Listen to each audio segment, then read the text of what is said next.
ఆరోగ్యశ్రీకి చంద్రబాబు గండం. నెట్వర్క్ ఆస్పత్రుల బిల్లులు ఆగిపోయి సేవలు నిలిచిపోయి పేదల ప్రాణాలతో బాబు చెలగాటం. చంద్రబాబుకు పేదలంటేనే అసహ్యం. వారి బతుకులు ఎలా ఉన్నా తనకు పెద్దగా పట్టదు. ఆఖరకు వారి ప్రాణాలు పోతున్నా పట్టించుకోనంత బిజీ.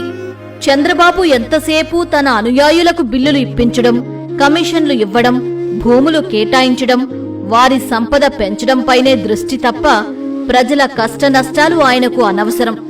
ఆ దృక్పథం ఇప్పుడు పేదల ప్రాణాల మీదకు తెస్తోంది. అప్పులు తెచ్చిన వేల కోట్ల డబ్బు తన వాళ్లకు దోచిపెట్టడంలో ఉన్న శ్రద్ధ పేదల ఆరోగ్యంపైన పెట్టడానికి చంద్రబాబుకు మనసు రాలేదు.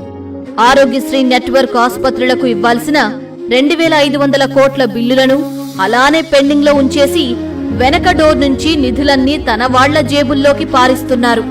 దీంతో అప్పులు పెరిగిపోయి ఆస్పత్రి నిర్వహణ భారమై ఇక మేం ఆరోగ్యశ్రీ సేవలు అందించలేం, చికిత్సలు ఆపరేషన్లు చేయలేమని ఆస్పత్రులు చేతులెత్తేశాయి.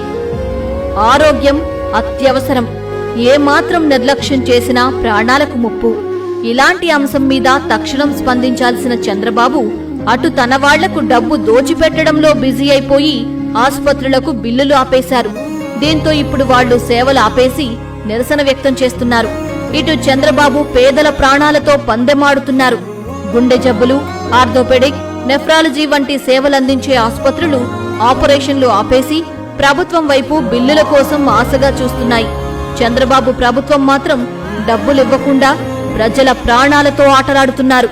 ఆరోగ్యశ్రీ బిల్లులు ఎప్పుడివ్వాలి, మాకు ఆపరేషన్లు ఎప్పుడు అవ్వాలి అంటూ పేద రోగులు ఆస్పత్రుల్లో దీనంగా ఎదురుచూస్తున్నారు.